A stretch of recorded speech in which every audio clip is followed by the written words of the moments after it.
విజయ్ ప్రసాద్ రెడ్డి గారి మరిన్ని video updates కొరకు మా YouTube channel I for God మినిస్ట్రీస్ని సబ్స్క్రైబ్ చేసుకోండి, బెల్ బటన్ క్లిక్ చేయండి.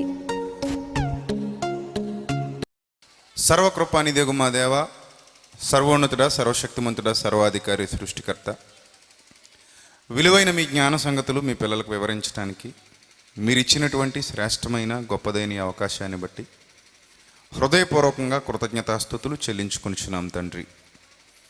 దయగలిగిన మా దేవ, మీ పిల్లలకు మీ సత్యవాక్యాన్ని ప్రకటించుటకు సిద్ధపడి ఉండగా వినగలిగే మంచి మనస్సును మీ బిడ్డలకు దయచేయండి తండ్రి. మీ సత్యవాక్యాన్ని సరిగా విభజించి ఉపదేశించడానికి గాను మీ సమయోచితమైన జ్ఞానాన్ని, మరి ముఖ్యంగా మా యందు మీరు నివసింపజేసిన మా అందరి ఆదరణకర్త అయిన పరిశుద్ధాత్మని సహాయాన్ని మెండుగా ప్రసాదించండి. మీ పిల్లలు కేవలం వినువారు మాత్రమే ఉండి తమను తాము మోసగించుకోకుండా వింటున్నటువంటి మాటలను అనుసరించి జీవించగలిగే భాగ్యాన్ని దయచేయమని త్వరలో మా కొరకు రాని ఉన్న మా ప్రభువును, మా ప్రియ రక్షకుడు, మీ ప్రియ కుమారుడైన క్రీస్తు వారి శ్రేష్టమైన అతి పవిత్రమైన నామములో ఈ ప్రార్థన మనవులు అడిగి వేడుకొనుచున్నాం మా కన్న తండ్రి, ఆమేన్. ప్రియమైన దేవుని ప్రజలారా, దేవాది దేవుని మహాకృపను బట్టి కూడి వచ్చినటువంటి మీకు, అలాగే వేదికను అలంకరించినటువంటి దైవజనులందరికీ నా హృదయపూర్వకమైనటువంటి వందనములు తెలియజేస్తున్నాను. సర్వోన్నతుడైన దేవుని మహాకృప నిత్యము మనందరికీ తోడైండి నడిపించునుగాక, ఆమెన్. ప్రియులారా, రక్షణ అనే 3 అక్షరాల పదం. ప్రపంచంలో ఎన్నో మతాలు ఉండొచ్చు, ఎన్నో దైవ గ్రంథాలు ఉండొచ్చు, ఎంతోమంది దేవుళ్ళుగా పిలువబడుతున్న వాళ్ళు ఉండొచ్చు, ఎంతోమంది మహానుభావులుగా, మహనీయులుగా, దైవాంశ సంభూతులుగా పిలువబడుతున్న వాళ్ళు ఉండొచ్చు. కానీ ఈ రక్షణ అనే ఈ 3 అక్షరాల పదం, ఈ సాల్వేషన్, దీని గురించి ప్రపంచంలో ఏ గ్రంథం కూడా విశదీకరించలేదు, వివరించలేదు. ఏ ఒక్క దైవాంశ సంభూతుడుగా పిలువబడిన వారు కూడా ఈ ప్రపంచంలో సుమారుగా 200 దేశాలు ఉన్నాయి.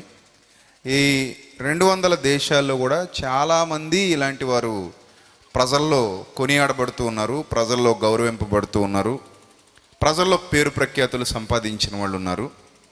కానీ ఎక్కడ కూడా ఈ సాల్వేషన్ గురించి, ఈ రక్షణ అనే దాని గురించి వివరించిన వాళ్ళు కానీ, మాట్లాడిన వాళ్ళు కానీ, దానిని ప్రారంభించిన వాళ్ళు కానీ, దాని కొరకు ఆలోచించిన వాళ్ళు కానీ, దానిని స్థాపించిన వాళ్ళు కానీ ఎవ్వరూ లేకపోవడం ఆశ్చర్యం. ప్రపంచంలో మనుష్యుల సంఖ్య కంటే దేవుళ్ళ సంఖ్య విపరీతం. ఈ సంగతి మీ అందరికీ తెలుసు. మనుష్యుల సంఖ్య తక్కువ, దేవుళ్ళ సంఖ్య ఎక్కువ. ప్రపంచవ్యాప్తంగా, నాట్ ఓన్లీ ఇండియా. భారతదేశం గురించి నేను మాట్లాడలేదు సుమా, నేను ప్రపంచ దేశాలన్నిటి గురించి మాట్లాడుతున్నాను. గ్రీకు సంస్కృతి మీరు ఆలోచన చేస్తే, గ్రీకు సంస్కృతి, ది గ్రేట్ అలెగ్జాండర్ మీ అందరికీ తెలుసు కదా. గ్రీకులో పుట్టినటువంటి ప్రపంచ వీరుడు, ది గ్రేట్ అలెగ్జాండర్గా పిలువబడినవాడు, ప్రపంచాన్ని జయించినవాడు. అనేక దేశాలు అతని కాళ్లకు సలాం కొట్టి అతనితో యుద్ధం గెలవలేమని ముందుగానే తెలుసుకుని అతనికి లోబడ్డాయి. మన భారతదేశం మీద కూడా దండయాత్ర చేశాడు. అతడే అలెగ్జాండర్. ఈ అలెగ్జాండర్ అనేవాడు ఏ దేశంలో అయితే పుట్టాడో, ఏ ప్రాంతంలో అయితే పుట్టాడో, అక్కడ ఉన్నటువంటి సంస్కృతి మీరు ఆలోచన చేస్తే అక్కడ చాలా విపరీతంగా మనుష్యుల కంటే ఎక్కువగా దేవుళ్ళను వాళ్ళు సృష్టించేశారు. గ్రీకు పురాణాలు అంటారు వాటిని, గ్రీక్ మైథాలజీ. ఈ మైథాలజీలో చాలామంది వాళ్ళకు సంబంధించినటువంటి, వాళ్ళు ఆరాధించేటువంటి వాళ్ళు ఉంటారు. ఇలా ఎంతమంది గ్రీక్ మైథాలజీలో ఉన్న వాళ్ళని, గ్రీక్ మైథాలజీ ఆ గ్రంథాలని పరిశీలన చేసినా, లేకపోతే వాళ్ళు సృష్టించుకున్న వాళ్ళ యొక్క భావజాలాన్ని వీళ్ళు రాసుకున్న వాటిని పరిశీలన చేసినా ఎక్కడా కూడా ఈ సాల్వేషన్ అనే పదం కనిపించలేదు. ఈ రక్షణ అనేది ఎక్కడా కూడా ఎవరికి దొరకలేదు. ఎంత ట్రై చేసినా రక్షణ కనబడట్లేదు. ఇంతకీ దేని గురించి రక్షణ? దేని గురించి రక్షణ? ప్రపంచానికి ఈ రక్షణకు సంబంధించినటువంటి వివరణ కూడా తెలియకపోవడం విచారకరం. ఈ రక్షణ లేదా రక్షకుడు అనే పదాలను గురించి మనం ఆలోచన చేసినప్పుడు ఒక ప్రజాప్రతినిధి మనుష్యుల్లోనికి రావడానికి, అనగా మనలాంటి వాళ్ళ మధ్యకు రావడానికి ఒక రక్షణ వలయాన్ని ఏర్పాటు చేసుకుని వస్తాడు. ఎస్కాట్ ఉంటారు, పోలీస్ సెక్యూరిటీ. ఈ సెక్యూరిటీ మధ్యలో గన్స్ చేత్తో పట్టుకొని వాళ్ళు ఆ ఎమ్మెల్యేని కానీ, ఎంపీని కానీ, మంత్రిని కానీ ప్రొటెక్ట్ చేస్తూ, అనగా జాగ్రత్తగా కాపాడుకుంటూ అతని ప్రాణాలకు ఏ హాని కలగకుండా ఏం కలిగిస్తారు? రక్షణ కలిగిస్తారు. ఇది బాహ్య సంబంధమైన రక్షణ. బాహ్య సంబంధమైన రక్షణ. ఇక్కడ ఒక విషయాన్ని మీరు గమనించాలి. ఎమ్మెల్యే చుట్టూ లక్షల కొద్దీ ప్రొటెక్టర్స్ ఉన్నప్పటికీ, లక్షల కొద్దీ సైనికులు ఉన్నప్పటికీ, లక్షల మంది సైన్యం ఉన్నప్పటికీ కూడా అతని ప్రాణాన్ని చివరి వరకు వాళ్ళు కాపాడగలరా అంటే దానికి వాళ్ళు ఎవ్వరు కూడా గ్యారంటీ ఇవ్వలేరు. ఎవడైనా వచ్చి గన్తో దాడి చేస్తేనో, కత్తితో దాడి చేస్తేనో వీళ్ళు కాపాడగలరేమో కానీ గుండెపోటు వస్తే ఎలా కాపాడతారు? అంటే ప్రాణం పోకుండా కాపాడడం అనేది అన్ని విషయాల్లో సాధ్యం కాదు. బాహ్య సంబంధంగా వాళ్ళు శత్రువు చేతిలో నుండి కాపాడుకుంటారు. అంటే శత్రువు నుండి వాళ్ళు ఇచ్చేటువంటి రక్షణ మీరు గమనించాలి. ఇది శత్రువు నుండి ఆ ప్రజాప్రతినిధికి వాళ్ళు ఇచ్చేటువంటి రక్షణ. ఇలా సమాజంలో మనం ఆలోచిస్తే ఇలాంటి రక్షణ చాలామందికి బాహ్య సంబంధంగా ఇవ్వగలుగుతారు. బాహ్య సంబంధంగా సినిమా హీరోయిన్లు కానివ్వండి, సినిమా హీరోలు కానివ్వండి, వాళ్ళు కూడా ఒక రక్షణ వలయాన్ని ఏర్పాటు చేసుకుంటారు.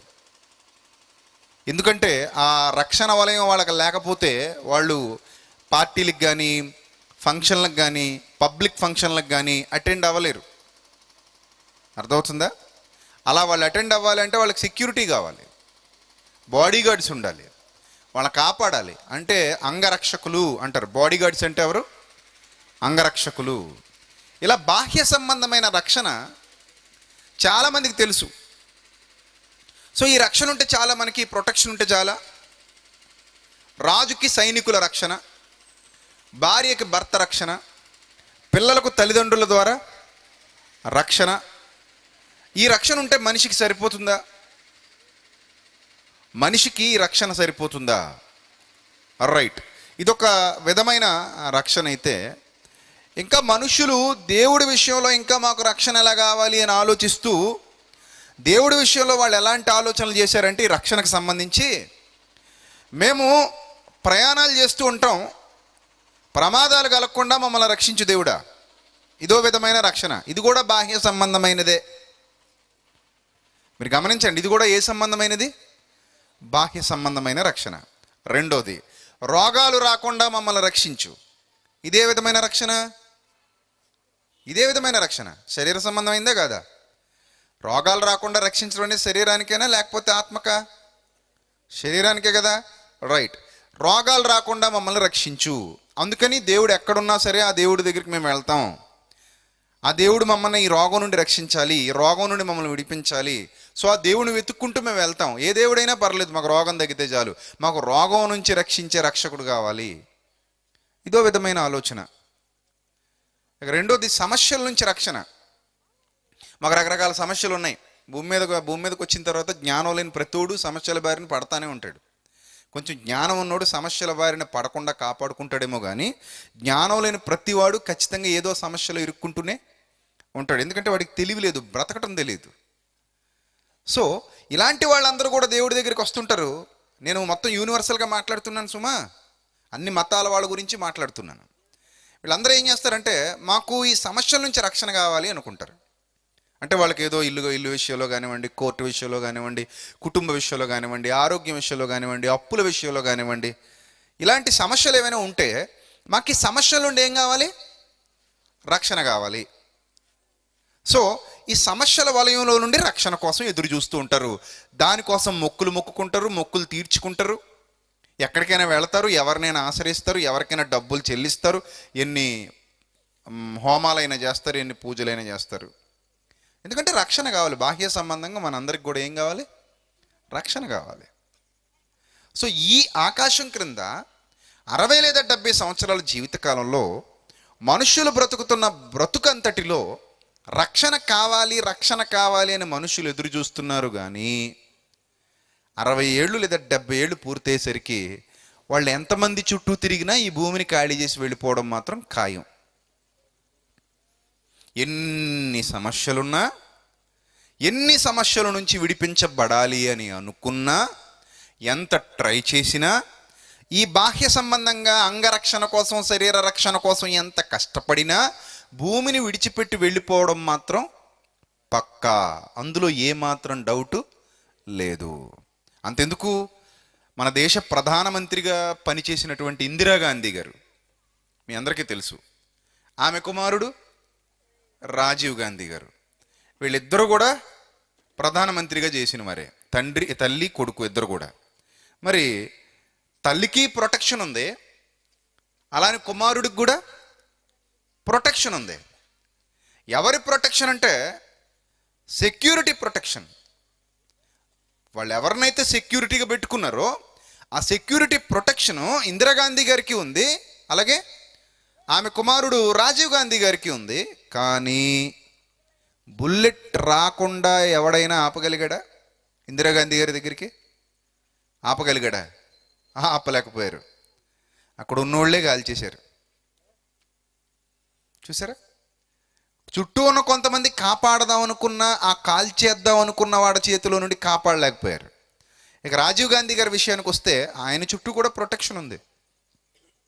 కానీ ఆ ఎల్టీటీ ఉగ్రవాది ప్రభాకరన్ పెళ్ళై స్కెచ్ చేశాడు. ఆ స్కెచ్లో బాంబుతో పేల్చేశారు, మానవ బాంబుతో. సో అక్కడికక్కడే రాజీవ్ గాంధీ గారు పీస్ అయిపోయారు. ఏ శరీరానికైతే ప్రొటెక్షన్ పెట్టుకున్నారో ఆ శరీరానికి ఏం లేకుండా పోయింది? రక్షణ లేకుండా పోయింది. మనుషులందరూ ఎదురు చూసేటువంటి రక్షణ ఎలాంటిదే? ఎలాంటిది?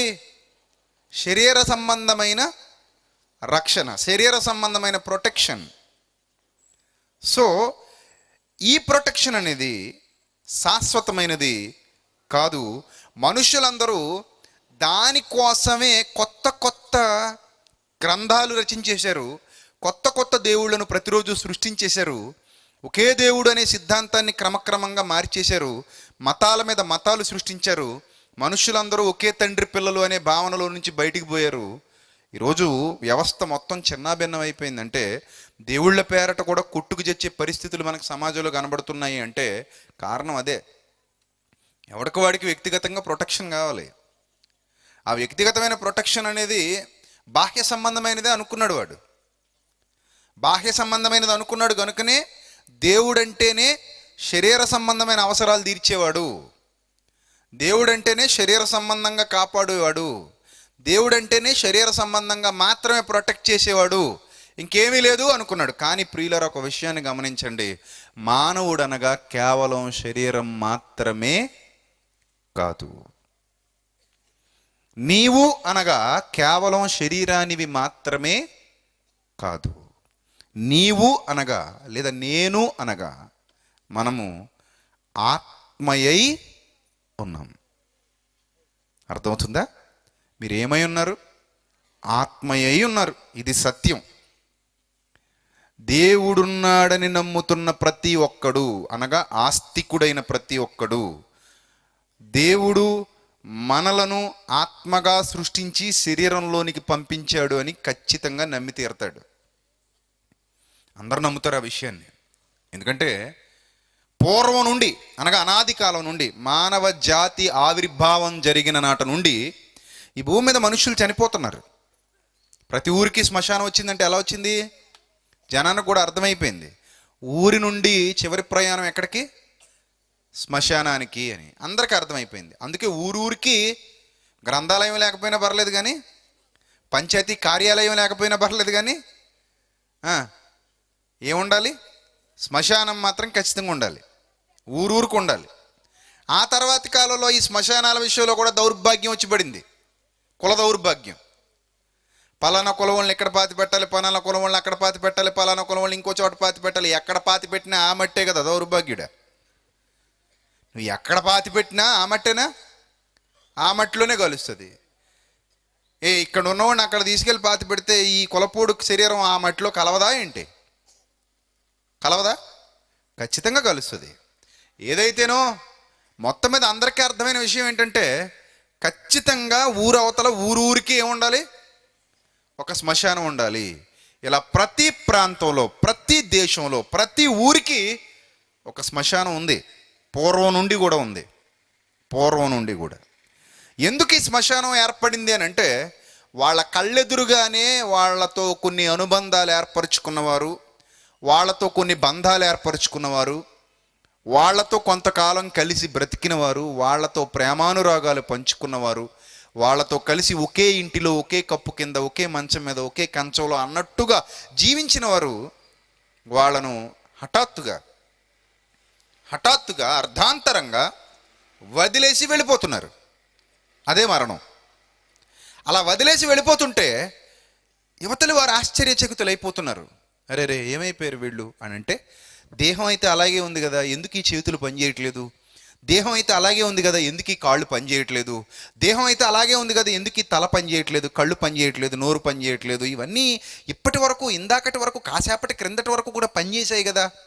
ఈ నోరు నాకు సమాధానం ఇచ్చింది, ఈ చెవులు నా మాటలు విన్నాయి, కళ్ళు నన్ను చూశాయి, చేతులు నన్ను స్పర్శించాయి, ఈ పాదాలు నాతో పాటు నడిచాయి. ఇప్పుడు ఎందుకు ఈ శరీరం ఇలా పడిపోయింది, ఎందుకు పనిచేయట్లేదు అని ఆలోచించినప్పుడు ప్రతి ఒక్కడు ఈజీగా అర్థం చేసుకున్నాడు, ఈ శరీరంలో ఆత్మ ఉంది. ఈ శరీరంలో ఇప్పటి వరకు ఏముంది? ఆత్మ ఉంది. ఇప్పుడు ఆత్మ శరీరం రెండు ఏమైపోయాయి? వేరైపోయాయి. ఆత్మ శరీరం ఒకదాని నుండి మరొకటి వేరైపోయాయి.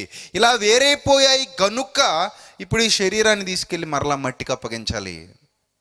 ఆత్మ మాత్రం తానెక్కడి నుండి అయితే వచ్చిందో అక్కడికే నేరుగా వెళ్ళిపోయింది. మన్నైనది వెనుకటి వలె మన్నైపోవును, ఆత్మ దాని దయచేసిన దేవుని యొద్దకు పోవును. మీ అందరికీ తెలిసే విషయం. అయితే ప్రియులరా, మన్నైనది మనకి వెనుకటి వల్లే మన్నైపోతున్నప్పుడు ప్రొటెక్షన్ అనేది కేవలం 60-70 సంవత్సరాలు ఈ జీవితానికి మాత్రమే అనుకుంటే దానివల్ల ఏంటి యూజ్ చెప్పండి? ఏంటి యూజ్? రక్షణ అనేది శరీర సంబంధమైనదైతే, రక్షణ అనేది శరీరానికి మాత్రమే సంబంధించిందైతే, మరణానంతరం విడిచి వెళ్ళిపోయే ఈ దేహానికి రక్షణ అవసరమా? మరణానంతరం విడిచి వెళ్ళిపోయే ఈ దేహానికి రక్షణ అవసరమా? అది దేవుడిచ్చేటువంటి రక్షణగా ఉండాలా? మనుష్యులు కూడా ఇవ్వగలరుగా? మనుష్యులు కూడా ఇవ్వగలరు. మామూలు ప్రొటెక్షన్ వరకు మనుషులు కూడా ఇవ్వగలరు. మరి ఆ ప్రొటెక్షన్ కోసమే అయితే 60 ఏళ్ల తర్వాత ఇక్కడున్నవాడు ఎవ్వడూ కూడా ఆ మరణాన్ని ఆపలేకపోతున్నాడు. మరణం తర్వాత మనిషి జీవితం మట్టిలోనికి వెళ్ళిపోతుంది శరీరం.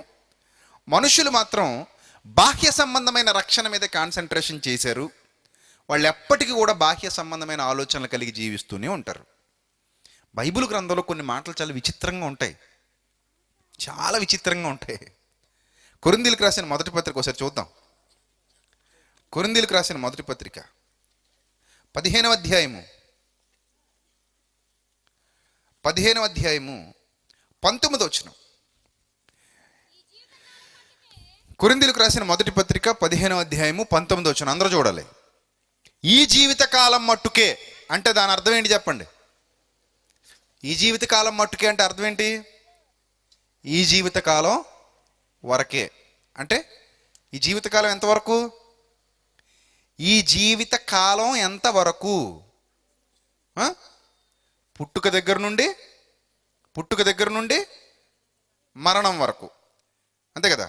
పుట్టుక దగ్గర నుండి మరణం వరకు. ఒక వ్యక్తి జననం దగ్గర ప్రారంభమైతే ఒక వ్యక్తి మరణం దగ్గర ముగిసిపోయేదే అతని యొక్క జీవిత కాలం. అర్థమవుతుందా? నీకెంతవరకు టైం ఉందో తెలీదు, అది ముందుంది. నువ్వు దాని దగ్గరికి పరిగెత్తుకుంటూ వెళ్తున్నావు, అక్కడ అయిపోద్ది, నువ్వు ఆగిపోయి పడిపోతావు. అర్థమైందా? మనం ముందుకు పరిగెత్తుతున్నాం, కాలంతో పాటు ముందుకు పరిగెత్తుతున్న మనం ఒక చోట సడన్గా స్టాప్ అయిపోతాం. బండి వెళ్తూ పెట్రోల్ అయిపోయి ఆగిపోయినట్టు అంతే. లోపల ఎంత ఉందో మనకు తెలియదు కదా. రై రై రై అని. ఇప్పుడంటే మీటర్లు వచ్చాయి, ఇదివరకు మీటర్లు లేవు. ఇప్పుడు మీటర్ కూడా కరెక్ట్గా చెప్పదు. కాసేపట్లో ఆగిపోద్ది నీ బండి అని ఏం చెప్పదు మీటరు. రెడ్లోకి వచ్చేస్తుంది అంతే, అయిపోతుంది, దగ్గర పడిపోయింది అన్నట్టు. సో కొంత దూరం వెళ్ళి ఆగిపోద్ది, చూసారు బండి పెట్రోల్ అయిపోయి. అలాగే మనం కూడా పరిగెత్తి పరిగెత్తి పరిగెత్తి ఒక చోట ఏమైపోతాం, సడన్గా ఆగిపోతాం. సడన్గా ఆగిపోవడం అంటే అర్థం ఏంటంటే నీ జీవితకాలం అక్కడితో నీకు తెలియకుండానే ఏమైపోయింది, పూర్తయిపోయింది. అంటే నీ జీవితంలో బ్యాలెన్స్ అయిపోయింది. ఇంక నువ్వు పని చేయవు. మొబైల్లో బ్యాలెన్స్ కాదు, నీ జీవితంలో ఏమైపోయింది, బ్యాలెన్స్ అయిపోయింది. ఇంక నీకు నో బ్యాలెన్స్, అంటే నో డేస్, అంటే నీకు ఇంక అక్కడితో టైం అయిపోయింది అన్నమాట. సో నువ్వు అక్కడితో ఆగిపోతావు. ఇదే జననం దగ్గర నుంచి మరణం వరకు ఉన్నటువంటి జీవితకాలం. ఇక్కడ పౌలు మహాశయుడు మాట్లాడుతూ భక్తుడు అంటున్నాడు, ఈ జీవితకాలం మట్టుకే, అంటే ఈ జీవితకాలం వరకే, అంటే జననం నుంచి మరణం వరకే మనము దేవుని యందు నిరీక్షించు వారమైన ఎడల, జననం నుండి మరణం వరకు మాత్రమే నాకు దేవుడు కావాలి, జననం నుంచి మరణం వరకు మాత్రమే నాకు ప్రొటెక్షన్ కావాలి, జననం నుంచి మరణం వరకు మాత్రమే నేను దేవుని మీద ఆధారపడతాను, దేవుని యందు నిరీక్షణ ఉంచుతాను అనుకుంటే గనుక, ఒకవేళ మీకు అలాంటి థాట్స్ ఉంటే గనుక, మీరు అలాంటి ఆలోచనలు కలిగి ఉంటే గనుక, ఈ భూమి మీద ఉన్న అన్యజనులు ఇంకా చాలామంది ఉన్నారు కదా, వాళ్ళందరికంటే, అంటే మనుషులందరికంటే కూడా మీరే దౌర్భాగ్యులు అంటున్నాడు. చూసారా ఏమన్నాడు, మనుషులందరికంటే ఏమై ఉంటారట, దౌర్భాగ్యులై ఉంటారు మీరు అలా ఆలోచిస్తే గనుక. అంటే ఆలోచించాలనా ఆలోచించకూడదనా చెప్పండి, అలా ఆలోచించాలా ఆలోచించకూడదా, ఆలోచించకూడదు. అంటే రక్షణ అనేది ఈ జీవితకాలం మట్టుకే ఉపయోగకరమైనది కాదు. దేవుడు అనుగ్రహించేటువంటి ఈ రక్షణ కేవలం భౌతికమైన జీవితానికి మాత్రమే కాదు, అది కేవలం శరీర సంబంధమైన ప్రొటెక్షన్ కాదు, కేవలం శరీరానికి రక్షణ కల్పించేవాడు మాత్రమే దేవుడు కాడు. శరీరమును ఆత్మ విడిచిపెట్టబోతోంది. శరీరంతో ఉన్న జీవితం మాత్రమే తెలుసు. ఆకాశం తెలుసు, భూమి తెలుసు, గాలి తెలుసు, నీరు తెలుసు, సెలయేళ్ళు తెలుసు, సముద్రాలు తెలుసు, తోటి మనుషులు తెలుసు, వాళ్ళు బ్రతుకుతున్న బ్రతుకు తెలుసు, మన గృహం తెలుసు, మన గృహంలో ఉన్న ఫర్నిచర్ తెలుసు, మన ఫ్రెండ్స్ తెలుసు, మనం ఫ్రెండ్స్తో పాటు మనం చేసే కార్యక్రమాలు తెలుసు, మనకు బంధువులు తెలుసు, ఫంక్షన్స్ తెలుసు, పార్టీలు తెలుసు, తినడం తెలుసు, తాగడం తెలుసు, తిరగడం తెలుసు. అంతేనా? ఇవన్నీ తెలుసు. చావు తర్వాత ఆత్మ వేరైపోయిన తర్వాత ఆత్మ పరిస్థితి ఏంటో తెలుసా? ఇవన్నీ ఓకే, బాగా తెలుసు. ఆకాశం క్రింద, భూమి మీద, శరీరంతో ఉన్న నీకు ఇవన్నీ బాగా తెలుసు. కానీ శరీరాన్ని నీ ఆత్మ విడిచిపెట్టబోతుందన్నది ఖచ్చితం కదా, ఖచ్చితమా కదా? నేను త్వరలో చావబోతున్నాను అన్నవాళ్ళ చేతులు ఎత్తండి. ఆహా, మీరు అందరూ మృత్యుంజయులా ఏంటి? నేనైతే చేతులు ఎత్తాను నన్ను ఎవడైనా అడిగితే. త్వరలో అంటే రేపెల్లుండని కాదు. ఈడెవడండి బాబు రేపెల్లుండి పంపేసేలా ఉన్నాడు అనుకుంటున్నారా? రేపెల్లుండని కాదు, ఫ్యూచర్లో. పోనీ మీరు బాగా ముసలోళ్ళు అయిపోయాకలే, ముసలోళ్ళు అయిపోయాకనే చావాలి కదా, మరి ఇప్పుడేం చెయ్యెత్తారా? మంచిది. ఎంత ఆశ అండి మీకు. ముసలోళ్ళు అయిపోయాకనే మనం వెళ్ళిపోవాలి కదా, అందరూ వెళ్ళిపోవాలి కదా. నేను వెళ్ళిపోవాలి, నువ్వు వెళ్ళిపోవాలి, నేనేం ఉండిపోను. నేను ముందే ఎత్తుతాను చెయ్యి. కాబట్టి మీ అందరికీ ఒకటి కన్ఫర్మ్, మీరు చూస్తున్న ఈ ప్రపంచాన్ని ఖాళీ చేయబోతున్నారు. ఇది నమ్మాలి. నేను చూస్తున్న ఈ ప్రపంచాన్ని ఖాళీ చేయబోతున్నాను. నాకు కనబడుతున్న నా ఇల్లు, నాకు కనబడుతున్న నా వీధి, నాకు కనబడుతున్న నా బంధువులు, నాకు కనబడుతున్న నా స్నేహితులు, నా చుట్టూ ఉన్నటువంటి ప్రపంచం, ఆకాశం, భూమి, ఇక్కడ నేను అనుభవిస్తున్న సమస్తాన్ని వన్ డే, ఆ డే ఏంటో నాకు తెలియదు, అది ఎప్పుడు కూడా నాకు తెలియదు. కానీ ఒకరోజు నేను ఇక్కడ నుంచి ఖాళీ చేసి వెళ్ళిపోతాను. దానికి వయసుతో సంబంధం లేదు సుమా. కొంతమంది దొంగ జ్యోతిష్కులు ఉంటారు, 90 ఏళ్ళు డోకా లేదంటాడు, ఆడ 20 ఏళ్ళకే చచ్చిపోతాడు. పుట్టిదే పచ్చబద్ధం. 90 ఏళ్ళు డోకా లేదు సుమా, నీ రేఖ ఎలా గీత తన్నేసింది అంటాడు. ఏ గీత? ఈ గీతే. నీకు ఆయుష్ రేఖ ఉంది, అది ఈ చివరి నుంచి ఆ చివర పోయింది, భీమవరం నుంచి పాలకొల వరకు ఉందంటాడు, ఉట్టిదే. ఆడికన్నీ తెలిస్తే ఆడెందుకు నీ దగ్గర 50కి 100కి జ్యోతిష్యులు చెప్పుకుంటాడు. ఆడే పెద్ద తింగరమోహముడు. ఆడి దగ్గరికి వెళ్ళాడంటే నువ్వు ఇంక నిన్ను ఏమనాలి చెప్పు, ఇంకా ఏదైనా మంచి పేరు ఉంటే చెప్పు, తర్వాత మాట్లాడుకుందాం. నిన్ను ఏమనాలి ఇంకా? ఆడే పెద్ద అమాయకుడు, ఒట్టి అమాయకుడు. సో ఈ జీవితాన్ని ముగించి వెళ్ళిపోయిన తర్వాత ఆత్మ పరిస్థితి ఏంటో నీకు తెలుసా? అక్కడ ఎలా ఉండబోతుందో నీకు తెలుసా? ఎప్పుడైనా ఆలోచించావా? అక్కడ పరిస్థితులు ఎలా ఉండబోతున్నాయో నీకు తెలుసా?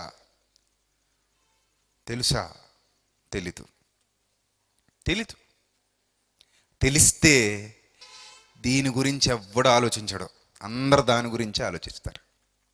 తెలియకే దీని మీద కాన్సన్ట్రేషన్ చేశారు, దాని మీద ఎవ్వడు కాన్సన్ట్రేషన్ చేయలేదు. ఏమంటే ఇక్కడ ఇన్ని ఫ్యామిలీస్ ఉన్నాయి కదా, క్యాజువల్గా కొన్ని విషయాలు మనం ఆడుకుందాం. ఇక్కడ మన లోదరన్ సంఘానికి సంబంధించినటువంటి ఫ్యామిలీస్ అన్నీ అటెండ్ అయ్యాయి కదా, రైట్. ఇప్పుడు మీ ఫ్యామిలీస్ కోసం మీరు ఏమైనా సమకూర్చుకున్నారా లేదా? భూములని, ఇల్లులని, బంగారాలని, వెండని, స్థలాలని, పొలాలని, బ్యాంక్ బ్యాలెన్స్లని ఏవో ఉంటాయి కదా, సమకూర్చుకున్నారు కదా. అందరూ సమకూర్చుకున్నారు, బాగానే ఉంది పరిస్థితి కదా. ఇంకా సమకూర్చుకోవడానికి ఆలోచనలు కలిగి ఉన్నారా లేదా? సరిపెట్టేసుకున్నామని ఇంకా ఆపేసామని అనేవాళ్ళు ఎవరైనా ఉన్నారు కదా? నో, అది ఆపం మనం. ఇంకా ఉన్నాయండో ఫ్యూచర్ ప్లాన్స్ ఉన్నాయి, మాకు ఇంకా సమకూరుస్తూనే ఉంటాం. మా నాన్నగారేమో గల్ఫ్లో ఉన్నారు, అమ్మగారేమో ఇంకో చోట ఉన్నారు. పంపిస్తున్నారు, కొనేవి కొంటున్నాం, దాస్తున్నాం. ఏదో విధంగా కొంచెం ఇక్కడ నుంచి అక్కడికి 1 by 1 స్టెప్ బై స్టెప్ మా స్థాయి పెంచుకుంటూ వెళ్తున్నాం. మొన్నటి వరకు మామూలు స్కూటర్ మీద తిరిగేవాళ్ళం, ఇప్పుడు మా వాడికి నచ్చట్లేదు, అందుకని రాయల్ ఎన్ఫీల్డ్ తీసుకున్నాడు, లావుగా ఉన్నది. సో దాని మీద తిరుగుతున్నాడు, డుడ్డు అనుకుంటాను. మనవాడు మామూలు చైన్తో గడిపేసేవాళ్ళం, ఇప్పుడేమో కొంచెం మెడ బలిసింది. సో అందుకని కొంచెం గట్టిది తీసాం, పలుపుతాడు లాంటిది. ఇది ఉండాల్సిందే, పెంచుకుంటూ వెళ్తున్నాం. మామూలుగా తాటాపాకలు ఉండేవాళ్ళం, అది కాస్త పెంకిటిల్లు అయింది, ఇప్పుడు అది కాస్త అద్ది, భలే చెప్తారు, అయిందనమాట. సో ఇవన్నీ కూడా మేము ప్లాన్ చేసుకుంటున్నాం. ఫ్యూచర్ ఎలా ఉండాలి, రేపొద్దున ఇంకేం కొనాలి, ఎలా కొనాలి, ఎంత సంపాదించాలి, ఎలా సంపాదించాలి, ఎక్కడ కూడబెట్టాలి, ఏ ఏరియాలో సైట్ బాగుంటుంది, ఏ చోట బంగారం బాగుంటుంది, ఏ వస్తువు కొంటే బాగుంటుంది, ఎలా డిజైన్ చేసుకుంటే బాగుంటుంది. సో ఇవన్నీ కూడా మనకు ఉన్నటువంటి ప్లానింగ్స్. దేనికి సాగనంపేసే దానికి ఉన్న ప్లానింగ్స్ ఇవి. దేన్నైతే మనం పెట్టిలో పెట్టి సాగనంపేస్తామో దాని మీద మనకున్న కాన్సన్ట్రేషను, దాని మీద మనకున్నటువంటి ప్లానింగ్స్, దానికోసం మనం సిద్ధపరిచినటువంటి ప్రొటెక్షను. ఇలాంటి వాడు ఒకటి బైబిల్ గ్రంథంలో కూడా మనకు కనబడతాడు. లోకసువార్తలో వాడు అంటాడు కదా, నా పొలం బాగా పండింది, కొట్లేమో సరిపోయలేవు, సో ఇంకా కొట్లు విప్పి ఇంకా పెద్దవి కట్టించి ఈ మొత్తం ధాన్యం అంతా తీసుకెళ్ళి అందులో పోగు చేస్తాను. ఆ తర్వాత నా ప్రాణమా, నా పెళ్ళామా అంటే కూడా ఏమైనా బాగుండేమో, కనబడుతుంది కాబట్టి చెప్తున్నాడు అనుకోవచ్చు. కానీ వాడు ఏమన్నాడు? నా ప్రాణమా అన్నాడు. అదే కనబడి చావదు. నా ప్రాణమా హ్యాపీగా ఉండు, నీకు మంచిగా అన్నీ సమకూర్చాను, నీకేం ఇబ్బంది లేదు, అస్సలు ఇబ్బంది లేదు.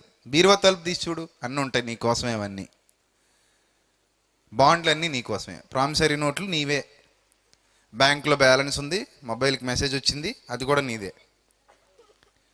ఏమండి, నీకే ఇబ్బంది లేదు, నీకు అన్ని రకాలుగా సౌకర్యాలు సమకూర్చి పెట్టాను. కాబట్టి తినుము, తాగుము, సుఖించుము. ఇది వాడి శరీరానికి వాడు ఏర్పరచుకున్నటువంటి ప్రొటెక్షన్. అర్థమవుతుందా?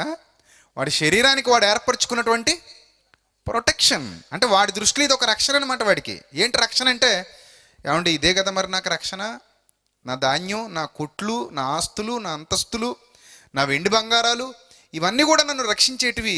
నేను ఇలాంటి ప్రొటెక్షన్ ఏర్పరచుకున్నాను నా శరీరానికి అనుకున్నట్టుగా వాడి జీవితం ఉందండి. అలాంటి టైంలో ఆకాశవాణి వినపడుతుంది. ఆకాశవాణి వార్తలు కావు.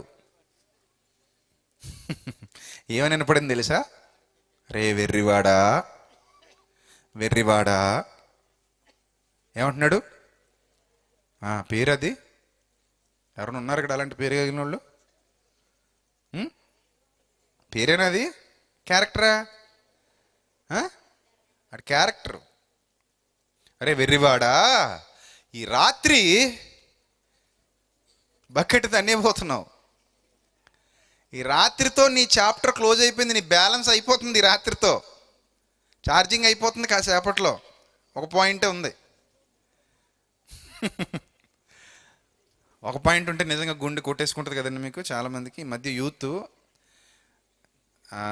ఛార్జింగ్ అయిపోతుంది అనుకోండి ఫోను, ఒంట్లో రక్తం కారిపోతుంది అన్నట్టు ఫీల్ అయిపోతున్నారు. నిజం. ఆ మధ్య రైల్వే స్టేషన్లో కానివ్వండి, ముఖ్యంగా ఎయిర్పోర్ట్లో కూడా గిరగిర తిరిగేస్తుంటారు కాలు గాలిన పిల్లులాగా. ఎందుకంటే అమ్మమ్మ ఛార్జింగ్ అయిపోతుంది, ఎక్కడైనా సాకెట్ ఉందా? అప్పుడు ఎవరో చూడండి, గుండెపోటు వచ్చిన ట్యాబ్లెట్ కోసం వెతుక్కునేవాడు, షుగర్ డౌన్ అయిపోతున్నాడు, బాబు చాక్లెట్ ఉందా అంటారు చూసారా? అలా ఉంది వీళ్ళ పరిస్థితి ఛార్జింగ్ అయిపోతుంటే. వీళ్ళు ఫోన్కి ఎప్పుడు 100 ఉంటే హాయిగా ఉంటారండి, ప్రశాంతంగా ఉంటారు. ఇది ఒక ఎడిక్షన్ తెలుసా మీకు? మీరు నవ్వుకున్నా కూడా ఇది ఒక ఎడిక్షన్. మీకు ఇలాంటిది ఉందా? ఈ ఫీలింగ్ మీ మైండ్లో ఉందా? మీరు ఆల్రెడీ ఎడిక్ట్ అయిపోయినట్టే, ఆల్రెడీ కాటేసేసింది మిమ్మల్ని సెల్ ఫోన్. ఇది ఒక ఎడిక్షన్. ఇది కావాలంటే వెళ్ళి డాక్టర్ని అడగండి, ఏమండి నా మొబైల్లో ఛార్జింగ్ అయిపోతుంటే మనసు ఎందుకు బాధగా ఉంటుందండి, గుండె నొప్పి వచ్చేసినట్టు ఉంటుంది, సాకెట్ ఎక్కడ ఉందని వెతుక్కుంటున్నాను, నరాలు షేకొచ్చేస్తున్నాయి అండి. చూడండి, మందుకు బాగా అలవాటు అయిపోయినట్టుగా నిబ్బు పడకపోతే షేకొచ్చేస్తుంటుంది. బాబు ఎక్కడుంది పోసేయండి తిరుగుతుంటాడు. అలా తిరుగుతున్నాను నేను, నాకేం అర్థం కావట్లేదండి. 5% అని మొబైల్ వార్నింగ్ ఇవ్వగానే ఇంక అయిపోతుంది బాబు ఛార్జింగ్ అని నాకు దడెక్కిపోతున్నట్టు అయిపోతున్నాను, నేను పిచ్చోడిని అయిపోతున్నాను. ఏంటండి అంతే, నువ్వు మెంటల్ వచ్చేసింది నాయన, నీకు కరెంటు పెట్టాలంటాడు. మరి అంతే, మరి అదొక ఎడిక్షన్ అనమాట. అర్థమైందా? అలాగా మనుషులందరూ కూడా ఎడిక్ట్ అయిపోతున్నారు. దేనికి? ఈ లోకానికి. మీ ఛార్జింగ్ కూడా అయిపోద్ది. ఈ ఛార్జింగ్ అయిపోయిన తర్వాత ఇక్కడ నుంచి జంప్ అనమాట. అప్పుడు కథ ప్రారంభమవుతుంది. కథ ఎప్పుడు ప్రారంభమైందని మనం విన్నాళ్ళు అనుకున్నాం. మనకు తెలిసిన జ్ఞానం ప్రకారం కథ ఎప్పుడు ప్రారంభమైంది? మనం పుట్టినప్పుడు ప్రారంభమైంది అనుకుంటాం. నో, మన జననం నుంచి మరణం వరకు ఇట్స్ ఏ ఇంట్రడక్షన్. కథ ఎప్పుడు ప్రారంభమవుతుందో తెలుసా? ఇంట్రడక్షన్ అయిపోయిన దగ్గర నుండి అసలు కథ ప్రారంభమవుతుంది. ఆత్మగా నీ ప్రయాణం అక్కడ ప్రారంభమవుతుంది. మరి ఎన్నాళ్ళు నువ్వు చేసుకున్న ప్రొటెక్షన్ అంతా దేనికి? శరీరానికి. మరి ఆత్మ కోసం ఏం చేసుకున్నావు? ఆత్మ గురించి ఏమైనా ఆలోచనలు కలిగి ఉన్నావా? ఆత్మ గురించి ఏమైనా ప్రణాళికలు కలిగి ఉన్నావా? ఇంకా డెవలప్ అవుదాం, ఇంకా అది చేద్దాం, ఇలా చేద్దాం, అలా చేద్దాం అని ఏమైనా ఆలోచనలు ఉన్నాయా? ఏం లేవు. ఇది సమాజం పరిస్థితి. కానీ ప్రియులరా, ఆత్మ అనే అవగాహన కలిగిన ఏ ఒక్కరు కూడా శరీరం కంటే ఆత్మ మీదే ఎక్కువ కాన్సన్ట్రేషన్ చేశారు కూడా. వాళ్ళకే ఈ రక్షణ అనే పదం బాగా పరిచయంలోనికి వచ్చింది. వాళ్ళ ద్వారానే ఈ రక్షణ అనే పదం పరిచయంలోనికి వచ్చింది. అందుకే ముందే చెప్పాను, ప్రపంచంలో ఎక్కడా కూడా ఏ చోట కూడా ఈ రక్షణ అనే పదం వినిపించదు. ఈ రక్షణ అనే పదం వినిపించదు. దాని మీద ఎవరు సరిగా కాన్సన్ట్రేషన్ చేయరు. దాని గురించి ఏ గ్రంథాలు మాట్లాడవు. దాని గురించి ఎవరు వివరించరు.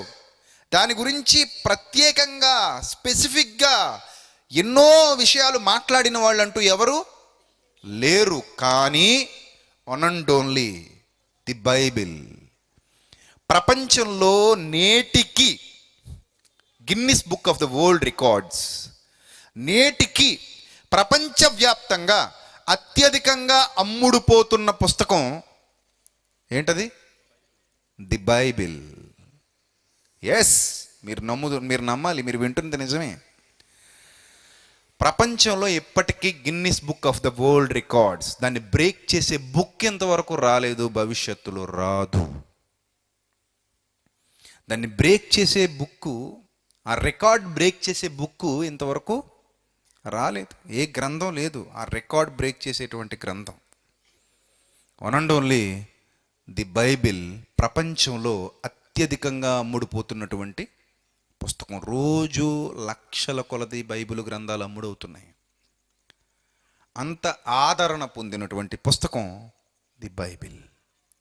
ఈ బైబిల్ అంతటిని మీరు పరిశీలన చేస్తే అత్యధికంగా మీకు అర్థమయ్యే విషయం ఏంటో తెలుసా?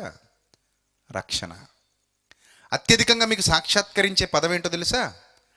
రక్షణ. అత్యధికంగా మీకు బోధించేటువంటి సందర్భాలు ఏంటో తెలుసా? రక్షణ. The great salvation. ఏంటి రక్షణ? ఇంతవరకు మనం మాట్లాడుకున్నట్టు శరీర సంబంధమైనదేనా? కొందరు అలాగే కదా అనుకుంటున్నారు. మరి శరీర సంబంధమైందనే కదా అనుకుంటున్నారు కొంతమంది. మరి ఆ శరీర సంబంధమైందేనా? అప్పుల బాధల, కుటుంబ సమస్యల, తీరని రోగాల, అయితే అదుగదుగు ఆయన వైపు చూడు అని అంటే ఆయన అంతవరకే పరిమితమా? అలా అందరూ చెప్తున్నారు కదా, అలా అందరూ చెప్తున్నారు, అన్ని గ్రంథాలు చెప్పేస్తున్నాయి అదే విషయాన్ని. మీకే ఇబ్బంది ఉండదు. మీరు ధనంతో, కనకంతో, వస్తువులతో, వాహనాలతో, పుత్రులతో పౌత్రాభివృద్ధి నుండి ఇహమున సుఖము, పరమున ముక్తి అంటూ చెప్తారు కదా. సో మీకు ఆ ప్రాబ్లమ్స్ ఏమి ఉండవని అందరూ మాట్లాడతారు. కానీ మీరు అనుకుంటున్నట్టుగా యేసుక్రీస్తు అలాంటి రక్షణ తెచ్చినవాడు కాడు. అలాంటి రక్షణ కోసమే యేసైతే ధనవంతులకు యేసుతో పని లేదు, అన్నీ ఉన్నవారికి యేసుతో పని లేదు. సో యేసు అందరికీ రక్షకుడు, కొందరికి కాదు. అప్పుడు మీరు అప్పుల బాధలా అయితే యేసునొద్దకు రండి అంటే మరి అప్పులు లేనోడు రావక్కర్లేదనే కదా, అవునా కదా? ఎస్. నేను ఈ మాట చెప్పుకుంటూ పోతున్నాను అనుకోండి వీధిలో, అప్పుల బాధలా అయితే రండి, యేసు ప్రభు దగ్గర రండి, యేసు ప్రభు దగ్గర రండి అన్నాను అనుకోండి, అప్పులు ఇచ్చేవాడు ఏమనుకుంటాడు తెలుసా? నేను రావక్కర్లేదు రోయ్ అంటాడు. ఎందుకంటే నాకు అప్పులు బాధలు లేదు రోయ్, నేనే అందరినీ బాధ పెడతానంటాడు. మరి అంతే కదా, మరి ఆడు అప్పులు ఇస్తాడు, చేయడు. సో రోగాల అంటే జింబాడి ఉండి మంచి ఆరోగ్యంగా ఉన్నాడు ఏమనుకుంటాడు తెలుసా? నాకు మీ యేసు ప్రభు అక్కర్లేదు అనుకుంటాడు.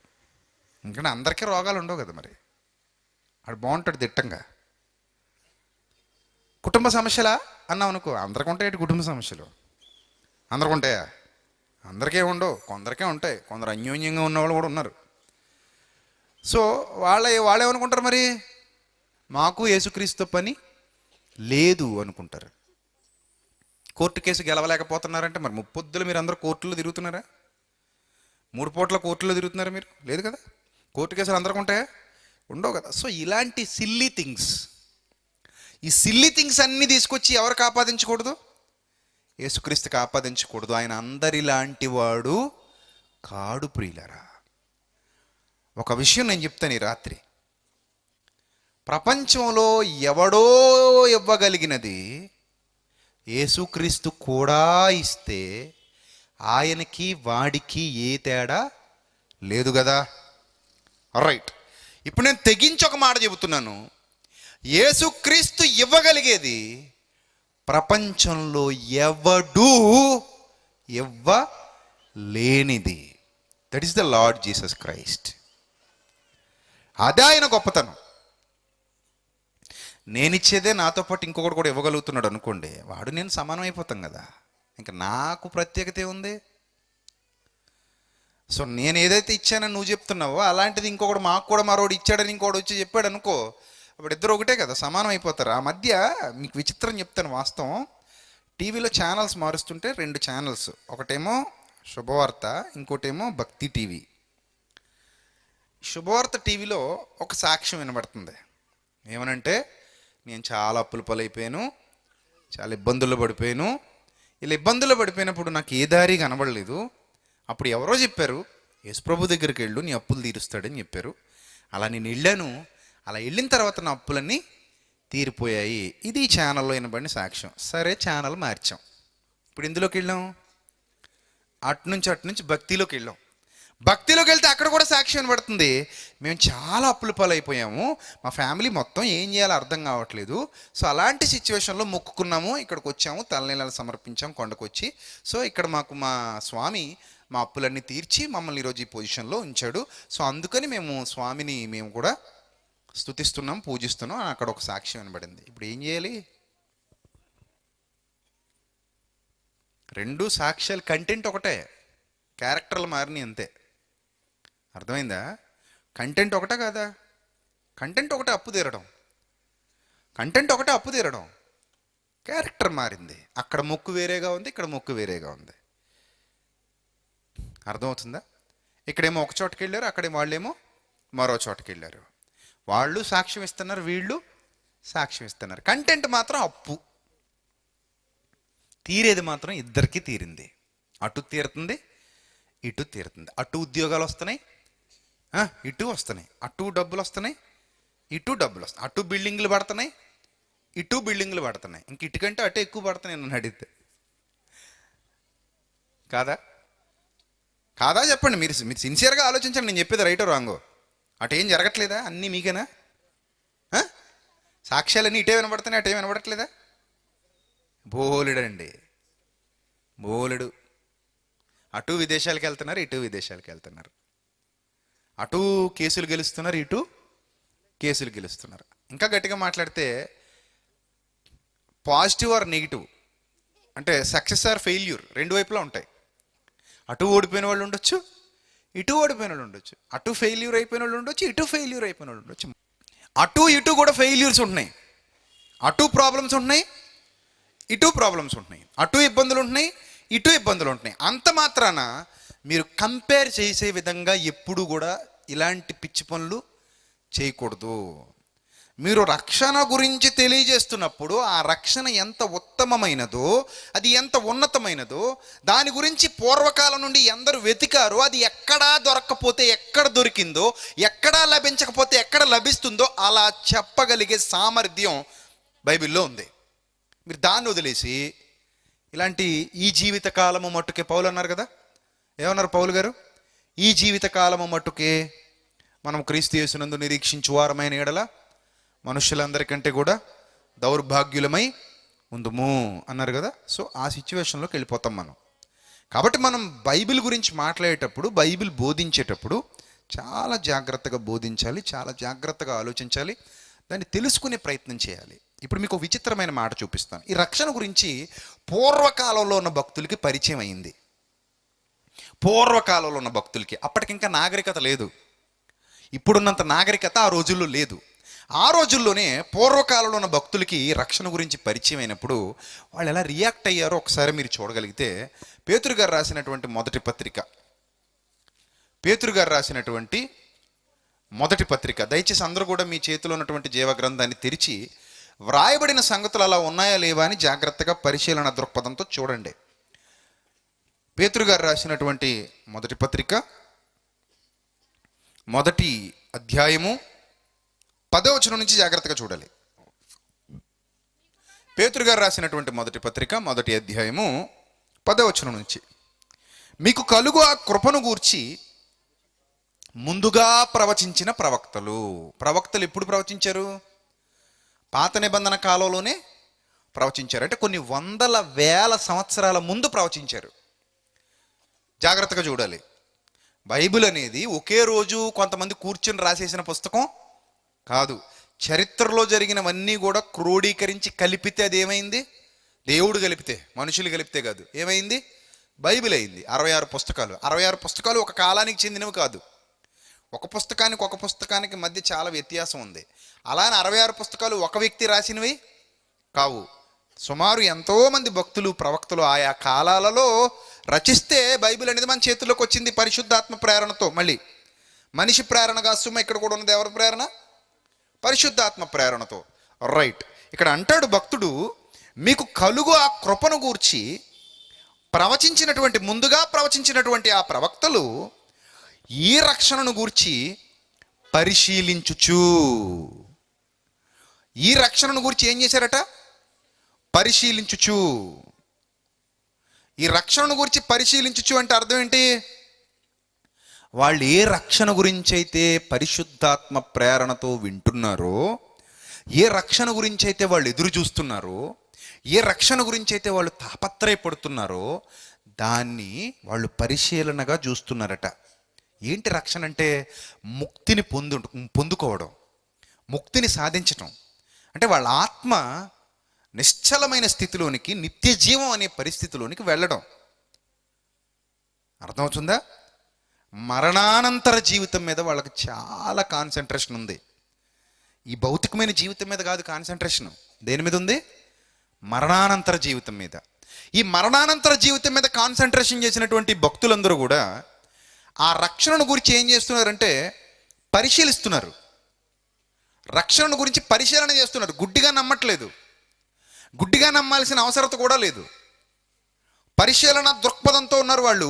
ఆ రక్షణను గురించి పరిశీలించుచు తమ యందున్న ఆత్మ, క్రీస్తు ఆత్మ అనగా పరిశుద్ధాత్మ, తమ యందు ఏ ఆత్మ ఉంది?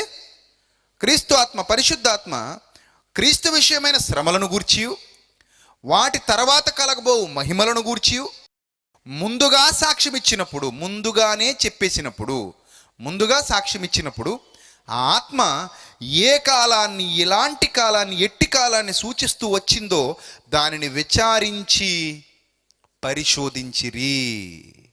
గమనించండి ప్రియులారా, పూర్వకాలపు భక్తులే వాళ్ళు ఈ రక్షణ కోసం ఎదురు చూస్తూ ఉన్నారట. ఆ రక్షణకు సంబంధించినటువంటి దేవుని మాటల్ని పరిశీలిస్తూ వచ్చారు. ఎందుకంటే పూర్వకాలం నుంచి కూడా సృష్టికర్తను మరిచి సృష్టిని ఆరాధించేవారు అన్యజనులు. అన్యజనులందరూ దేన్ని ఆరాధించేవారు? సృష్టిని. నేటికి కూడా సృష్టిని ఆరాధిస్తున్నారు అన్యజనులు చాలామంది, నాట నుండి నేటి వరకు. అయితే మొసపుతోమియా నాగరికత కాలంలో అబ్రహాం అనేటువంటి ఒక వ్యక్తి, అతను కూడా సృష్టిని ఆరాధించే సృష్టి ఆరాధికుడే. అలాంటి సృష్టి ఆరాధికుణ్ణి దేవుడు పిలిచినప్పుడు అతడు ఆ పిలుపుకు లోబడ్డాడు. అతడు ఆ పిలుపుకు లోబడి ఆత్మను గురించి ఆలోచించడం మొదలుపెట్టాడు. మరణానంతర జీవితం గురించి ఆలోచించడం మొదలుపెట్టాడు. నేను కూడా, అంటే వాళ్ళు ఓవరాల్గా తెలుసుకున్న విషయం ఏంటంటే మానవుడు ఎప్పటికైనా వచ్చిన చోటికి తిరిగి వెళ్ళాల్సిందే అని వాళ్ళు తెలుసుకున్నారు. పూర్వకాలపు ప్రవక్తలు కానివ్వండి, పూర్వకాలపు భక్తులు కానివ్వండి, వాళ్ళ యొక్క పరిశీలనలో తెలుసుకున్నటువంటి సత్యం ఏంటంటే మానవుడు ఎప్పటికైనా సరే వచ్చిన చోటికి తిరిగి వెళ్ళిపోవాలి. ఇక్కడ ఎన్ని ఆడంబరాలున్నా, ఎన్ని వేషాలు వేసినా, ఎంత తిరిగినా, ఏం చేసినా, ఏం సాధించినా, ఏం సంపాదించినా మనిషి వచ్చిన చోటికి తిరిగి వెళ్ళిపోవాలి. అయితే ఎలా వెళ్ళాలి అని ఆలోచించినప్పుడు వెళ్ళకుండా ఆటంకపరిచేటువంటి ఒక అపరాధ భావన వాళ్ళని వెనక్కి లాగడం మొదలుపెట్టింది. అదే మీరు ఆ వచ్చిన చోటికి ఎవరైతే మిమ్మల్ని పంపించారో ఆ దేవుని సన్నిధానానికి, ఆ పరిశుద్ధుని సన్నిధానానికి, ఆ సృష్టికర్త, ఆ పరమాత్ముని సన్నిధానానికి మీరు వెళ్ళాలి అంటే మీరు ఆయనకు అనుకూలమైన జీవితం జీవించి వెళ్ళాలి కదా. కానీ మీరు అనేకమైన పాపములు చేసి ఉన్నారని మీ మనస్సాక్షి సాక్ష్యం ఇస్తున్నందువలన మీరు అక్కడికి ఎలాగూ వెళ్ళగలరు? మీరు ఎలా వెళ్ళగలరు? తప్పు చేసిన కుమారుడు ఇంటికి తిరిగి రాగలరా? ధైర్యంగా నాన్న దగ్గరికి రాగలడా? రాలేడు. తప్పు చేయనంత వరకు ఇంటికి ధైర్యంగా వస్తాడు, కానీ తప్పు చేసామని తెలిసిన తర్వాత ఇంటికి రాలేడు. భయం వేస్తుంటుంది. ఆ వీచ్చెవరో ఈ వీచ్చెవరో కాలం గడుపుతుంటాడు, అక్కడో ఇక్కడో నొక్కుతాడు. ఎందుకంటే ఇప్పుడు డాడీ ఎదురుగా రావడానికి ఆ బిడ్డకు ధైర్యం సరిపోవట్లేదు. కొంతమంది పిల్లలు చూడండి, చక్కగా ఇంట్లో వస్తువులు పగలగొట్టేస్తారు, పగలగొట్టేసి పారిపోతారు. ఎందుకంటే దొరికితే ఏం చేస్తారని? కొడతారని. అది నాన్న వచ్చేసాడు, అమ్మ విషయం చెప్పేసింది, పగలగొట్టేశాడండి, మీ వాచ్ పగలగొట్టేశాడు, మీ సెల్ ఫోన్ పగలగొట్టేశాడు, అమ్మ విషయం చెప్పేసింది. విషయం చెప్పేస్తే వాడు నాన్న దగ్గరికి తిరిగి వెళ్ళగలడా? ఈ బిడ్డ వెళ్ళగలడా? వెళ్ళలేడు. ఎందుకంటే అపరాధ భావన వెంటాడుతుంది. ఈ భక్తులకు కూడా ఆ అపరాధ భావనే వెంటాడుతుంది. పూర్వకాలపు భక్తులకి ఎలాంటి అపరాధ భావన అంటే, నేను పాపిని కదా, నేను అనేకమైన పాపకృత్యాలు చేసి ఉన్నాను కదా, మరి నా ఆత్మ మరణానంతరం సద్గతిని పొందుతుందా? మరణానంతరం నా ఆత్మ గతి ఏ విధంగా ఉండబోతుంది? మరణానంతరం నేను ఆ దేవుని సన్నిధికి వెళ్ళి నిలబడగలనా? నా మరణం ఎప్పుడో నాకు తెలీదు. మరణం నన్ను ఆహ్వానించినప్పుడు, మరణం నన్ను ఆవహించినప్పుడు నేను ఆ ముక్తి ఇచ్చేటువంటి ఆ ముక్తి ప్రదాత యొద్దకు వెళ్ళి నీ ముక్తిని నాకు ప్రసాదించని నేను అడగగలనా? నాకు ఇస్తాడా? అసలు నాలాంటి వాడికి ముక్తి లభిస్తుందా? నాలాంటి వాడికి ఆ సద్గతి లభిస్తుందా? నాలాంటి వాడికి ఆ పరలోక ప్రాప్తి దొరుకుతుందా? నేను ఆ పరమ తండ్రి సన్నిధికి చేరగలనా అని వీళ్ళందరూ ఆలోచనలో పడ్డప్పుడు వీళ్ళకి తెలిసిన విషయం ఏంటంటే, పాపులకు పరలోకంలో చోటు లేదు. వీళ్ళ పరిశీలనలో వీళ్ళు తెలుసుకున్నటువంటి సత్యం ప్రియులారా అది. పాపులకు ఈ భూమి మీద ఎంతకాలం బ్రతికినా పాపిగా బ్రతికి చనిపోయిన వాడికి పరలోకంలో చోటు లేదు. వాడిక్కడ ఎన్ని ఆరాధనలు చేసినా, ప్రకృతిని ఎంత మీద మీద పడి ప్రకృతిని కొలిచేసినా, ప్రకృతిలోని వస్తు సముదాయాన్ని ఎంత ఆరాధించినా, ప్రకృతిలో వాడు కొన్ని వస్తువుల రూపాలు తయారు చేసుకుని వాటి ముందు ఎంత మోకరించి సాక్షాత్కరించి ఆ సాష్టాంగ నమస్కారాలు చేసినప్పటికీ కూడా వాడికి పాపిగా కొనసాగినంత వరకు వాడికి ముక్తి లభించదు. ఇది వాళ్ళు తెలుసుకున్నటువంటి సత్యం. ఇప్పుడు ఎలా మేము ఈ పాపం నుంచి విడుదల పొందాలి? మాకు రక్షణ దొరకదా? ఇప్పుడు ఈ పాపి అనేవాడు ఎక్కడికి పోతున్నాడు అనే పరిశీలనలో వాళ్ళకి తెలిసినటువంటి సత్యం ఏంటంటే, పాపం చేసిన ప్రతివాడు కూడా నిత్యాగ్ని దండన అనుభవించడానికి వెళ్ళిపోతాడు. ఎందుకంటే పాపము వలన వచ్చిన జీతము మరణము. పాపము వలన వచ్చిన జీతమే మరణము. ఆ మరణం యొక్క బందికానాలోనికి మనిషి వెళ్ళిపోతున్నాడు. వాడు నిత్య జీవితానికి వెళ్ళలేకపోతున్నాడు. మరణం యొక్క చెరసాలలోనికి, మరణం అనే చెరసాలలోనికి వెళ్ళిపోతున్నాడు తప్ప నిత్య జీవితానికి వెళ్ళే యోగ్యతను కోల్పోతున్నాడు. వాడు నిత్య జీవితానికి వెళ్ళలేడు. కారణం, వాడు తన పరిశుద్ధతను కోల్పోయాడు. పరిశుద్ధతను కోల్పోయిన వాడు వెళ్ళలేడు. పదవి కోల్పోయిన వాడు అసెంబ్లీకి వెళ్ళగలడా? వెళ్ళలేడు. ఇక్కడిక్కడ తిరుగుతాడు. ఏమండో ఎమ్మెల్యే గారు అని కూడా అనరు, ఏమయ్యా మాజీ అంటారు. మాజీకి అంత క్రేజ్ ఉండదు. మాజీకి ఏం తగ్గిపోద్ది? క్రేజ్ తగ్గిపోద్ది. దండలు ఉండవు, ఫ్లెక్సీలు ఉండవు, ఏముండవు. ఎవడో గుమ్మం దగ్గర కూడా కనబడ్డు. అదే రన్నింగ్లో ఉన్నాడు అనుకోండి, ఆడికి అక్కడ ఉగాదికి వాడి బొమ్మలే, జనవరి 1 వచ్చినా వాడి బొమ్మలే, ఏ పండుగ వచ్చినా వాడి బొమ్మలే. రోడ్డు అంతా నిండిపోతుంటుంది. వచ్చాడంటే ముగ్గేసేస్తుంటారు. అమ్మో ఎమ్మెల్యే గారు అంటే గుమ్మం దగ్గర ఇప్పుడు 20-30 మంది కనబడుతుంటారు. అదే ఒక్కసారి మాజీ అయిపోయాడు అనుకోండి, అప్పుడు చూడాలి ఉంటుంది. మరి 5 ఏళ్ళు అయిన తర్వాత కుక్క పిల్ల కూడా లేవదు. దండలుండో ఏముండో, దండాలుండో, అంత అయిపోయినట్టే. అసెంబ్లీకి వెళ్ళే అవకాశం ఎలా అయితే మాజీ కోల్పోతాడో, పాపి పరలోకానికి వెళ్ళే అవకాశాన్ని కోల్పోయాడు. పరిశుద్ధుడు మాత్రమే పరలోకానికి వెళ్ళగలడు. అపరిశుద్ధుడు పరమ తండ్రి సన్నిధికి వెళ్ళలేడు. ఆ ముక్తిని సాధించలేడు. ఆ సద్గతి పొందలేడు. సో ఒక పాపికి ఆ పరమ తండ్రి సన్నిధికి వెళ్ళే అవకాశం లభించలేదు అని వారు మరణానంతర జీవితాన్ని పరిశీలన చేసి తెలుసుకోగలిగారు. సో మనుష్యులందరూ రక్షణ పొందలేకపోతున్నారు అనేది ఓవరాల్గా వాళ్ళకి తెలిసినటువంటి సత్యం. ఓవరాల్గా వాళ్ళకి తెలిసిన సత్యం ఏంటంటే, మనుషులు ఎవరో కూడా రక్షణను పొందలేకపోతున్నారు. కారణం, మనుషులు ఏం చేశారు? పాపపు బారిన పడ్డారు. పాపానికి వారి బ్రతుకులో చోటిచ్చారు. ఇంకా ఒక అడుగు ముందుకేసి పౌలు మహనీయుడు ఏం మాట్లాడతాడంటే, రోమీలకు రాసిన పత్రిక ఒకసారి చూడండి ప్రియులారా, 3వ అధ్యాయము 9వ వచనం. రోమీలకు రాసిన పత్రిక 3వ అధ్యాయము 9వ వచనం కూడా చూడండి జాగ్రత్తగా. పౌలు ఒక అడుగు ముందుకేసి ఏం మాట్లాడుతున్నాడు చూడండి.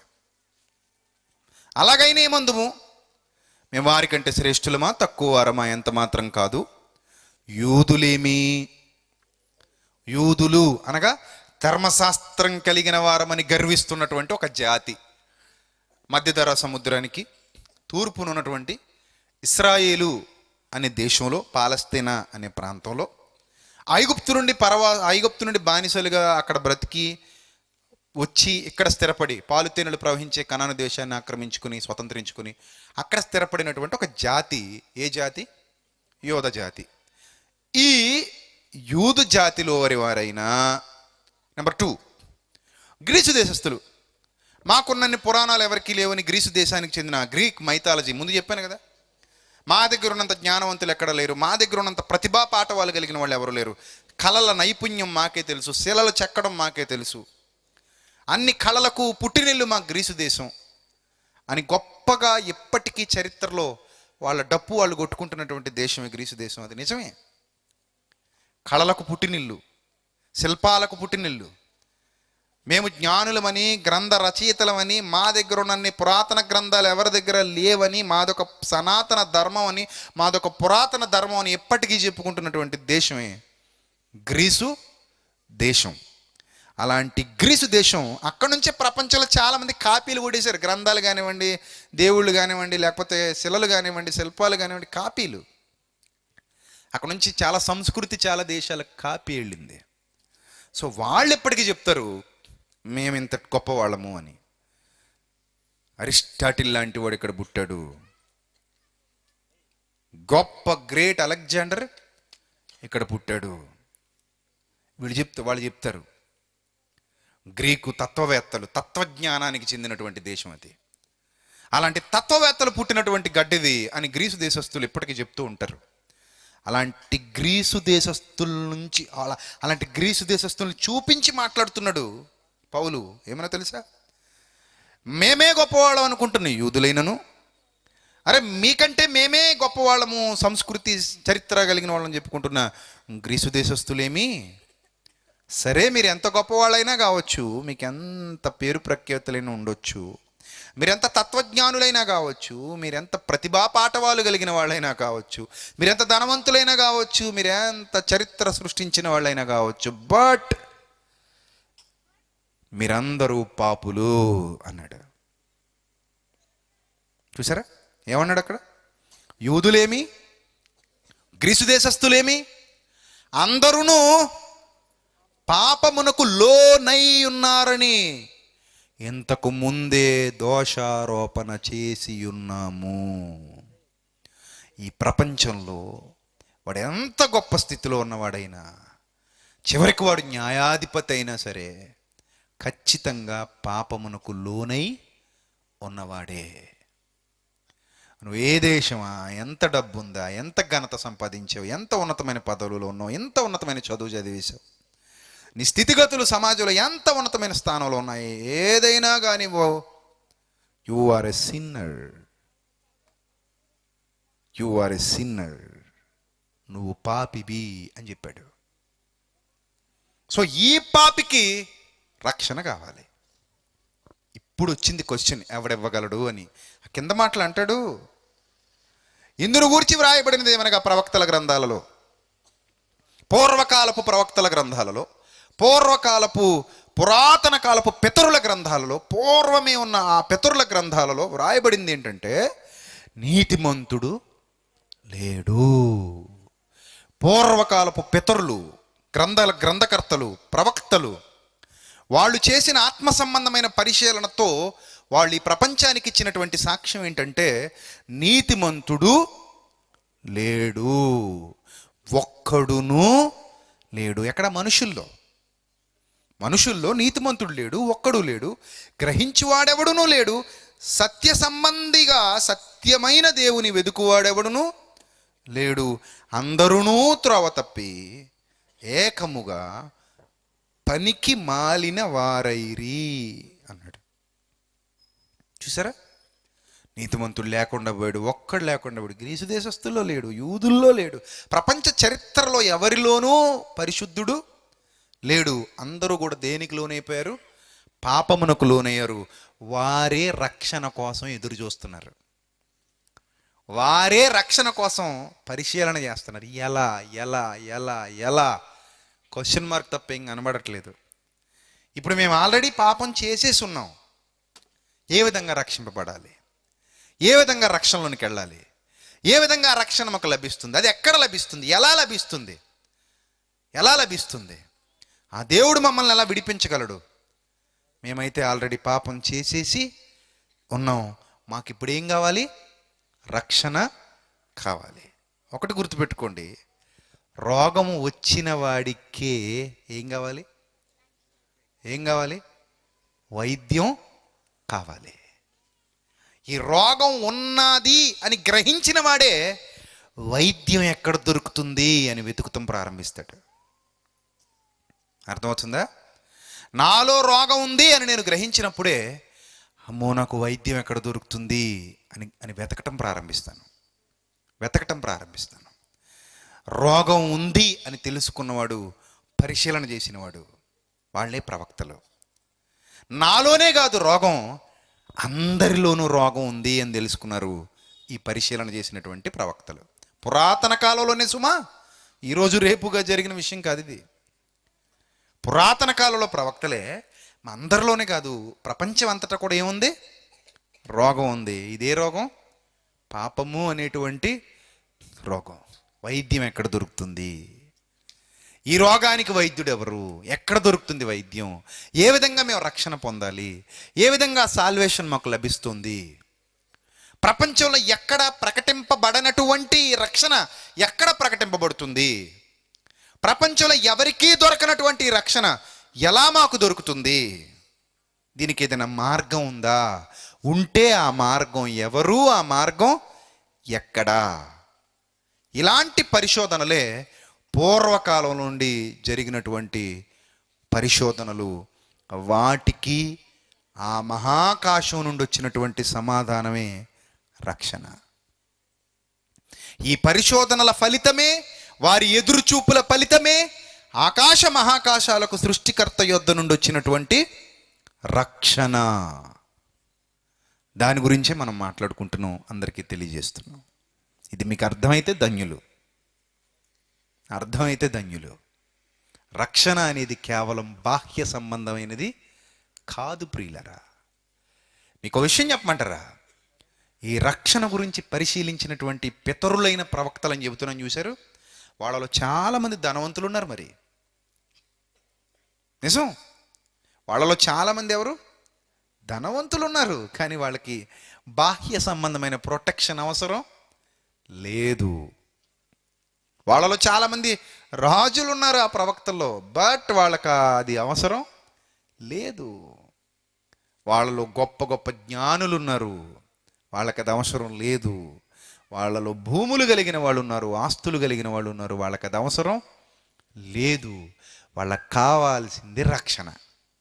దీన్ని బట్టి మనకు అర్థమైంది ఏంటంటే, రక్షణ అనేది, వాళ్ళు ఎదురు చూసిన రక్షణ అనేది ఈ భూమి మీద ప్రతి ఒక్కడికి అవసరమై ఉన్నది. ధనవంతుడని భేదవాడని ఏ తారతమ్యం లేదు. పండితుడని పామరుడని ఏ తారతమ్యం లేదు. చిన్నవాడని గొప్పవాడని ఏ తారతమ్యం లేదు. చదువుకున్నవాడు చదువు లేనివాడు, దుస్తులున్నవాడు దుస్తులు లేనివాడు, ఇలాంటి భేదాలు ఏమీ లేవు.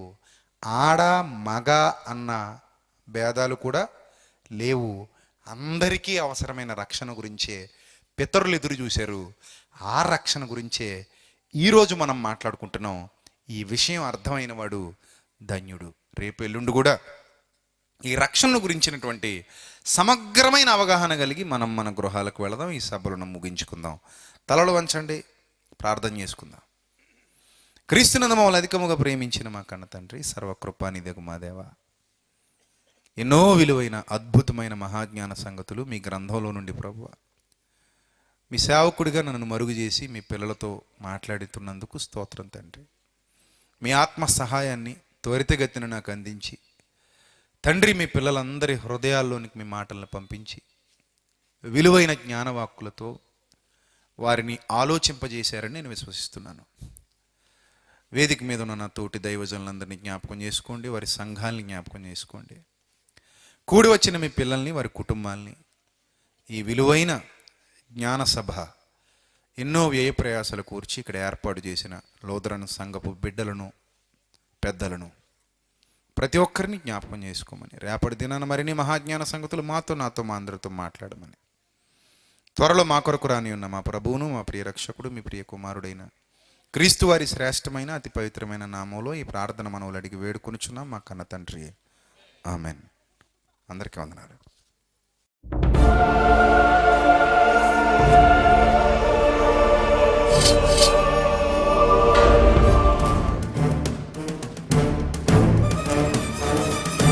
ఆది నీవే, అంతం నీవే, ప్రభవం నీవే, ప్రళయం నీవే, అల్ఫయు నీవే, ఓమెఘయు నీవే, విలయం నీవే, స్థిర నిలయం నీవే, గగనం భువనం సకలం నీవే, జగతిని నడిపే జ్యోతివి నీవే. సమరం అమరం సర్వము నీవే, అన్ని నామాలు ప్రణమిల్లే సర్వోన్నత నామం నీవే,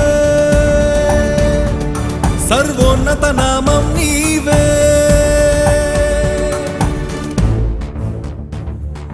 సర్వలోక న్యాయాధిపతి, సర్వలోక న్యాయాధిపతి, సర్వలోక న్యాయాధిపతి, సర్వలోక న్యాయాధిపతి,